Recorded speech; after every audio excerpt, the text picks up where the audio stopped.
The day Gideon Hale walked back into her life, Nadia was elbow-deep in a stranger's chest cavity and running on 4 hours of sleep. She didn't know it yet. She was still in OR3, still focused on the bleed, still thinking about nothing except the next suture and whether she'd remembered to leave a snack in Rosalie's backpack. She found out 20 minutes later, when she stripped off her gloves and checked her phone, and saw the message from her hospital's front desk. "A Mr. Hale is here asking for Dr. Weston. Says he's an old friend. Should I send him up?" Nadia stared at the screen for a long time. She typed back, "No, tell him I'm in surgery all day." She wasn't lying, exactly. She had 2 more procedures scheduled. But she also had a 40-minute window and a perfectly functional set of legs that carried her straight to the attending lounge, where she sat down on the ugly green couch and pressed her palms flat against her thighs and told herself she was fine. She was absolutely fine. Gideon Hale. She hadn't heard that name spoken out loud in 3 years. She'd trained herself out of thinking it. Her therapist would have called that avoidance, and her therapist would have been right, but her therapist also hadn't met Gideon. So, Nadia was 34 years old. She was the youngest female attending cardiothoracic surgeon at Whitmore General. She owned a 2-bedroom condo in the Brookside neighborhood of Kansas City, drove a sensible Volvo, and had a 6-year-old daughter named Clem who was obsessed with dinosaurs and had recently informed Nadia that Smyrnosaurus was actually bigger than T-Rex, so everyone needed to adjust their opinions accordingly. Nadia had built this life with her own hands. She had assembled it piece by piece out of the rubble of everything that came before, and it was good. It was genuinely good. She liked her life. She was not going to let Gideon Hale walk into this hospital and dismantle it in a Tuesday afternoon. She'd met him 7 years ago at a fundraiser she hadn't wanted to attend. Her friend Priya had dragged her, "Come on, open bar, half the cardiology department will be there, you can network." And Nadia had spent the first 40 minutes standing near a floral arrangement, nursing a glass of red wine and calculating how soon she could leave without being rude. She was in her 2nd year of residency. She was exhausted in the specific bone-deep way that residency engineers into a person. She had not been looking for anything. And then a man sat down on the bench beside her, not to talk to her, just to sit, and pulled out his phone and started scrolling. And she'd looked over because she was curious, and he'd looked up because he felt her looking, and that was it. That was genuinely it. His name was Gideon. He was there with a business partner, he said. He didn't know anyone either. He had dark eyes and a mouth that looked like it was deciding whether to smile. And he asked what she did, and when she said surgery, he didn't do the thing men sometimes did, where they looked faintly threatened and immediately started talking about themselves. He just said, "That's impressive," and meant it and asked what drew her to it. They talked for 2 hours. They missed dinner. They ended up outside on the hotel steps at 11 o'clock, Nadia's heels off and dangling from her fingers, both of them laughing about something she couldn't even remember now. He called her the next day. She picked up. For 8 months, she was happier than she'd been in years. Not the frantic, burning kind of happy, the quiet kind. The kind that settles into your chest like something that belongs there. Then she found out who Gideon Hale actually was. Not a private consultant the way he'd described himself. Not a businessman who moved between cities for work, the vague and comfortable explanation she'd accepted without examining too hard. The truth arrived in the form of a news alert on her phone. Hale family patriarch hospitalized. Gideon Hale assumes control of Hale Group operations.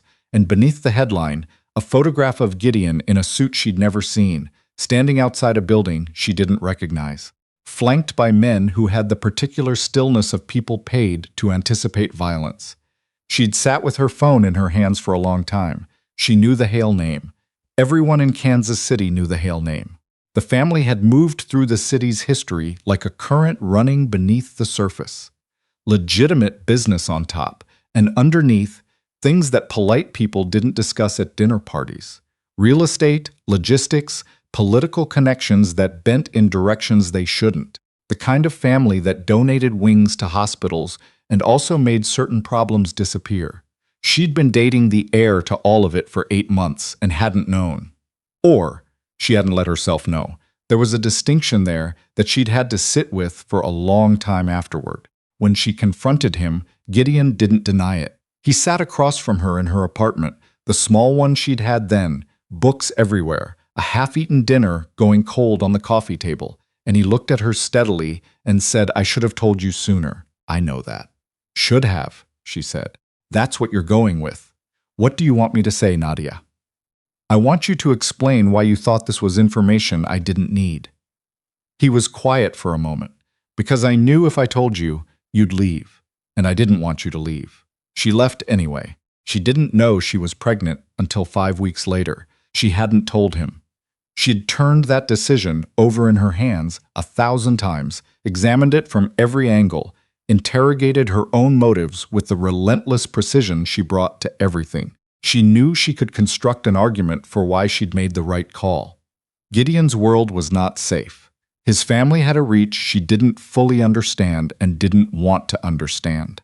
She was a surgeon with a career and a future, and she was not going to spend the next 18 years navigating the orbit of a man whose other business kept lawyers on retainer and security details on standby.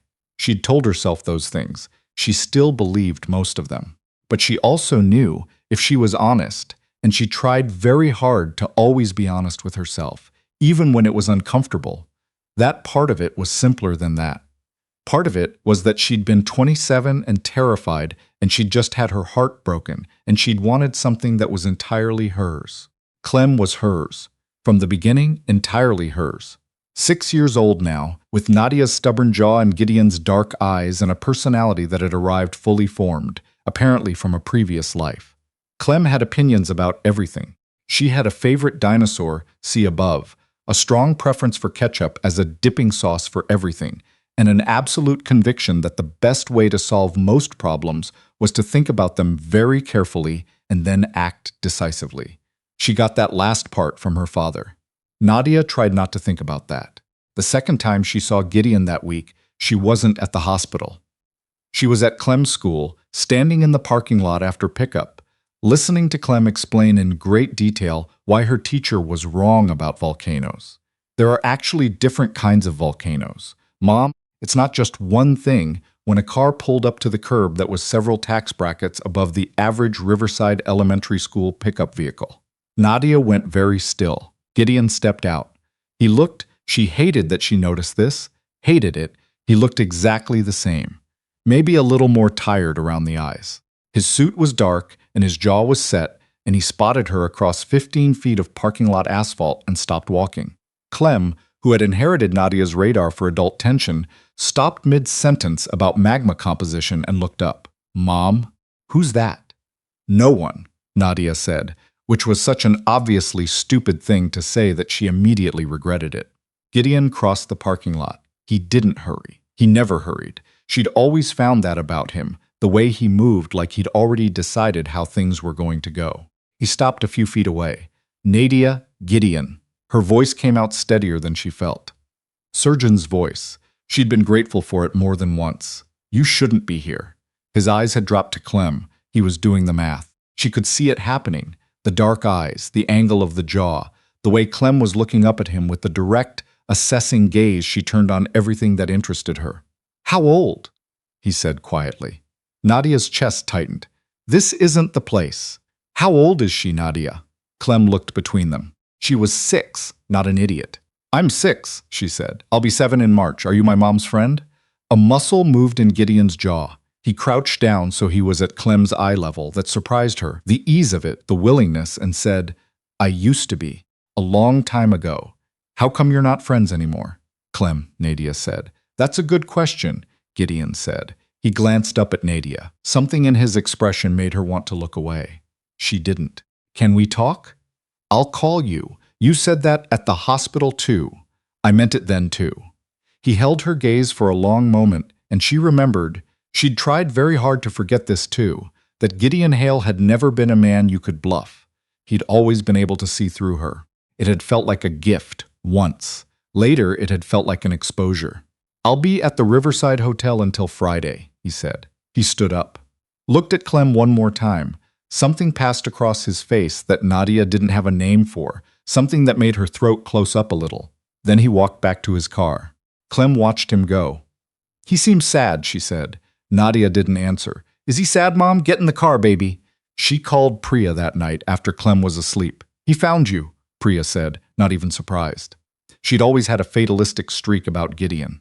Even when Nadia was with him, Priya had watched with the careful expression of someone watching a beautiful building and waiting for the structural flaws to show. He came to the hospital, then to Clem's school. "Okay, the school part is I know, Nadia, I know." She pressed her fingers to her eyes. She was sitting on the kitchen floor, back against the cabinets, the same way she'd sat on floors throughout her life when things got too big for chairs. He saw her. He did the math. Silence on the other end. Then, "What are you going to do?" "I don't know. Do you want me to tell you what I think?" "No. I think, Priya. I think you've been running this particular race alone for 6 years, Priya said gently, and at some point you're going to get tired, and he's going to still be standing there, and you're going to have to decide. Nadia stared at the kitchen tile. It needed regrouting. She'd been meaning to do that for 2 years. He runs a crime family, she said. He runs a business conglomerate with a complicated history and a lot of lawyers. Same thing. Is it though? Nadia didn't answer. Look, Priya said, I'm not telling you to take him back. I'm not telling you anything, actually, because I said you didn't want my opinion and I'm respecting that. I'm just saying Clem is going to start asking questions you can't answer with get in the car, baby forever. She met him Thursday. Neutral ground, a coffee shop on Grand Avenue, not the hotel, because she wasn't going to walk into Gideon Hale's hotel room and she didn't care if that was irrational. He was already there when she arrived. He'd ordered her a black coffee, which he remembered and which she refused to find touching.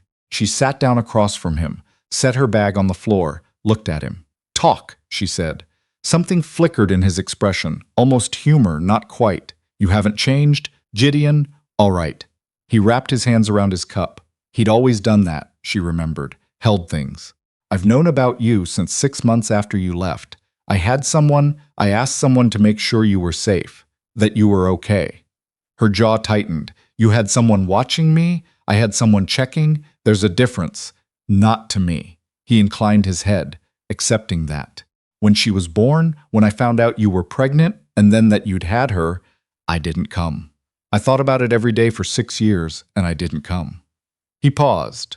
I told myself it was because I knew you didn't want me to, which was true. But it was also because I was a coward, and I think you deserve to hear me say that. Nadia's hands were wrapped around her own cup. She was gripping it harder than necessary. Why now? She asked. My father died 8 weeks ago. She hadn't known that. She'd been deliberately not reading anything about the Hale family for 3 years. I'm sorry. Don't be. He was not a good man. He said it simply, without drama. When he died, things shifted. The structure of the family business shifted. I've spent the last 2 months making certain changes, legal changes, structural ones, things I couldn't do while he was alive. He met her eyes. I'm not the same operation I was 3 years ago. I'm not going to stand here and tell you everything is clean, because that would be a lie, and I don't lie to you. But I'm working towards something different. What does that mean in practice? It means I'm divesting from anything I can't defend in daylight. It means I have a legal team that would make your hospital's board weep with envy. It means He stopped. Started again. I want to know her, Nadia. I want to know my daughter. There it was. She'd known it was coming. She'd braced for it.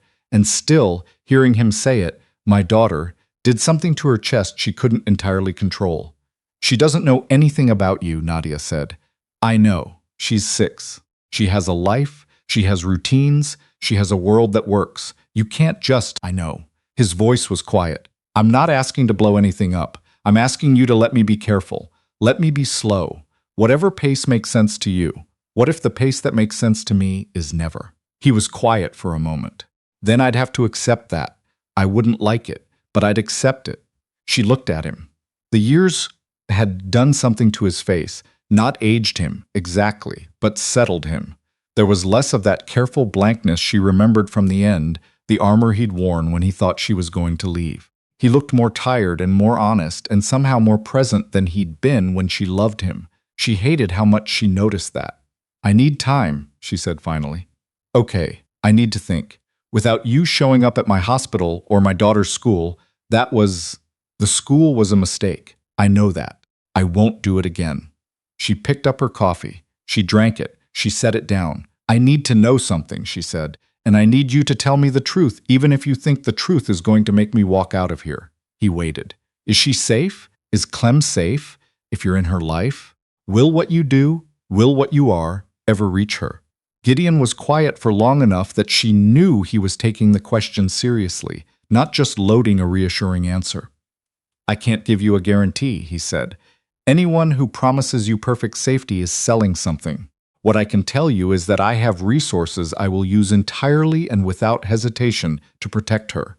That she will never be a target as long as I have anything to say about it. That I would burn everything I own to the ground before I let anything happen to her. He paused. Or to you. Her heart did something inconvenient. She stood up. She tucked her bag under her arm. I'll call you, she said. This time I mean it. She told Clem on a Saturday morning. She'd thought about how to do it for 2 weeks. She'd asked Priya, she'd asked her own mother over a long phone call that her mother had handled with remarkable grace. She'd even asked Clem's pediatrician, who had given her a pamphlet which was not helpful. In the end, she just sat down on the kitchen floor, because that's apparently where Nadia Weston had all her important conversations, and patted the tile beside her, and Clem came and sat, and Nadia told her. She kept it simple. She'd loved someone a long time ago, and things hadn't worked out, and she'd decided to raise Clem by herself, and that had been the right decision for then. But Clem's father was someone who wanted to know her now, and Clem got to decide how she felt about that. Clem listened with the focused attention she gave important things. When Nadia finished, Clem was quiet for a moment. Is it the sad man from the parking lot? She asked. Yes. Clem considered this. I thought so. She picked at a thread on her sock. Is he going to come to my birthday? Nadia's throat ached. That's up to you, baby. What if I say yes, and then I don't like him? Then we figure that out. What if I say no, and then I change my mind? Then we figure that out too. Clem looked up. She had Gideon's eyes and Nadia's stubbornness, and she was the best thing that had ever happened to Nadia's life. And Nadia would set herself on fire before she let any harm come to her. Okay, Clem said. He can come. The first meeting was at a park. Nadia's terms, her location, her timeline. She watched Gideon sit down on a bench, and Clem approach him with the fearless directness she brought to everything, and she stood 10 feet away, with her arms crossed and her heart somewhere in the vicinity of her throat. Clem said something. Gideon answered. Clem's head tilted to one side, her thinking tilt, and then she said something else that made Gideon Hale, who had looked unmoved in rooms full of men twice his size, blink. Later, Nadia asked what she'd said. I told him he had a good face, Clem reported matter of fact. Because he does. It's a sad face, but it has good bones. Nadia pressed her lips together. That's very observant of you. He said thank you. Then he asked what my favorite dinosaur is. What did you say? Clem looked at her like this was obvious. Spinosaurus, Mom. You know that. What did he say? A pause. Something moved across Clem's face. Small, careful, the expression of a child deciding whether it was safe to be pleased. He said he'd have to learn more about that. He asked if I could teach him. 3 weeks later, Nadia was on call, 2 hours into a shift that had already produced 1 emergency bypass and 1 very difficult family conversation, when she got a text from Gideon. She's asleep. She wanted to know if dinosaurs could have survived if the asteroid hadn't hit. We looked it up together. She has strong opinions. Then, she's good, Nadia. You did something extraordinary. Nadia sat in the hallway outside the cardiac ICU, in her scrubs, and read that text 4 times. She thought about what Priya had said, at some point you're going to have to decide, and she thought about the parking lot and the coffee shop, and the way Gideon had said, I would burn everything I owned to the ground without blinking. She thought about the woman she'd been at 27, terrified and alone, making the best decision she could with the information she had. She thought about the woman she was now, 34, sure-handed, built of choices she'd made one at a time. She typed back, she gets it from her father. She stared at the message. Her thumb hovered. She sent it. His response came in under a minute. No, She gets it from you. I just gave her the eyes." Nadia laughed. Out loud, in the hallway alone, a real laugh, the kind she hadn't expected. She wiped her eyes, got up, went back to work. She didn't forgive him all at once. That wasn't how Nadia operated, and Gideon seemed to understand that without being told, he never pushed, never crowded, showed up when she invited him, and stayed home when she didn't. There were hard conversations. There were nights she lay awake, running the calculations again, weighing the life Clem had against the life Clem might have, the known risks against the unknown ones. There were moments when she looked at him across a table or across her kitchen and thought, this is not a simple man, and I do not have a simple feeling about him. And both of those things were true simultaneously, and she had to learn how to hold them. But there was also a Tuesday in October when Clem got sick at school and Nadia was in surgery and couldn't leave, and she called Gideon out of a desperation she hadn't planned for, and he was there in 20 minutes. He sat with Clem in the school nurse's office, looked up the difference between viral and bacterial infections on his phone apparently, and had her diagnosed with a very standard ear infection and settled with crackers and apple juice by the time Nadia got out of the OR. Clem fell asleep against his arm in the waiting room. Nadia stood in the doorway and looked at them for a long moment. She thought, I made a whole person. I made that whole person out of thin air and determination and a lot of very long nights, and she is extraordinary, and some part of that came from this man, and I don't know what to do with that yet. She thought, I don't have to know today. She crossed the room and sat down on Gideon's other side. He looked over at her. He didn't say anything, which was the right choice. She settled back against the chair. She's been practicing her Spinosaurus facts, Nadia said quietly. She wants to quiz you next time. I've been studying, he said. I'm prepared. Nadia looked at him sideways. Have you? I have a 37-slide presentation. You made a presentation. I didn't want to be underprepared. He stopped. A smile moved through his voice, even though his face barely changed. She's not forgiving of gaps in knowledge. No, Nadia agreed. She isn't. They sat together in the quiet, Clem warm and asleep between them, and Nadia let herself feel, just for that moment, how much had shifted, how much she had carried alone, and how strange and complicated and not entirely unwelcome it was to feel, for the first time in 6 years, like someone was sitting next to her. She wasn't ready to call it anything yet. She didn't have to. She had time. She had a life she'd built herself, strong enough to hold whatever came next. And whatever came next, whether it was slow and careful and rebuilt from scratch, or whether it stayed exactly like this, just sitting side by side in a school waiting room with a sick 6-year-old between them, she would handle it the same way she handled everything. One decision at a time. Eyes open. No flinching. That was who Nadia Weston was. That was who she'd always been.